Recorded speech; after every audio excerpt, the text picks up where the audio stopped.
Auditeurs et auditrices de la Sève Coaching TV, bienvenue à cet élément que nous vous proposons pour clôturer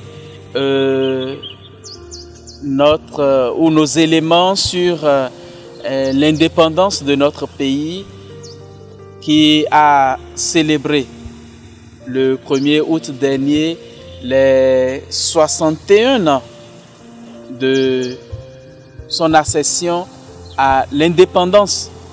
Oui, nous avons déjà proposé 3 éléments qui vont constituer comme des socles pour notre développement. L'éducation, la santé, mais aussi l'agriculture. Et aujourd'hui, le 4e pôle que nous voudrions proposer est celui de la culture. Oui, la culture, parce que au rendez-vous de l'histoire, les cultures devront donner et dire ce qu'elles sont. La culture béninoise, à ce rendez-vous de l'histoire, que donnera-t-elle? Oui, notre culture est valorisante. Nous devrions être fiers d'être culture. En tout cas, moi, je suis fier d'être béninois.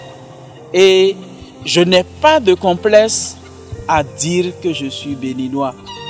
Il est vrai que, comme moi, beaucoup font la fierté du Bénin, à l'intérieur du pays comme à l'extérieur, dans le monde entier.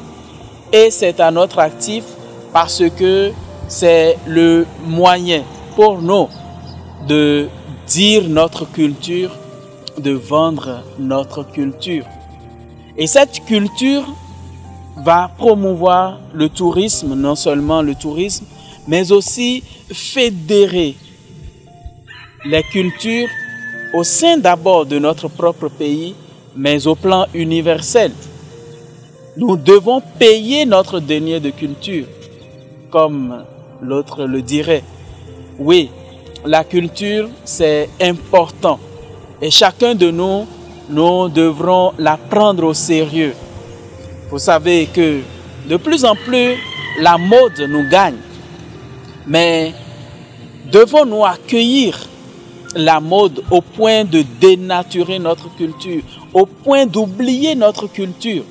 Il y a des mets de nos cultures qui sont en train de disparaître simplement parce que nous avons pris goût aux mets importés, aux mets qui nous font plus civiliser, alors que ces mets aussi ont leur place dans notre culture et devraient être pour nous ce que nous apportons au carrefour de l'histoire, au carrefour des cultures, à la rencontre des cultures.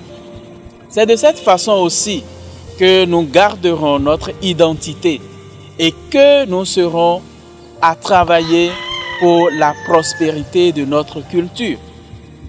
De cette façon aussi, le ministère des Affaires étrangères et toutes les personnes béninoises de souche devraient être fiers d'apporter leur contribution à la construction de notre pays et de notre culture.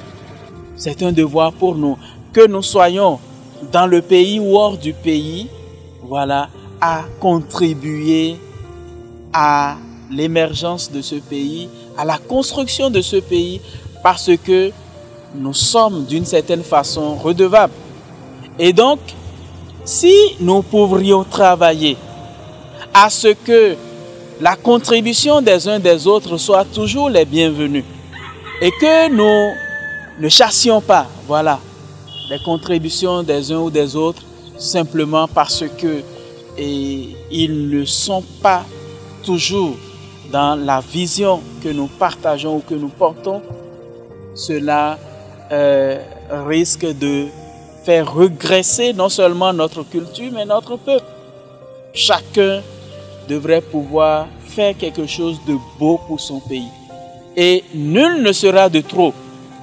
Le symbole de la jarre trouée de Guézo sera pour nous encore une figure emblématique où nous allons apporter, sinon porter notre petit doigt pour boucher ne serait-ce qu'un seul de ces trous. Ne disons pas qu'il y a beaucoup de trous, que nous ne pouvons pas boucher tous les trous. Nous bouchons ne serait-ce qu'un seul trou. Et lorsque les autres feront de même, la jarre contiendra son eau et son eau ne se videra plus jamais. Avec la Sève Coaching TV, ensemble, travaillons pour le développement de notre pays, de notre nation tout entière. Vive le Bénin et vive chacun et chacune de nous.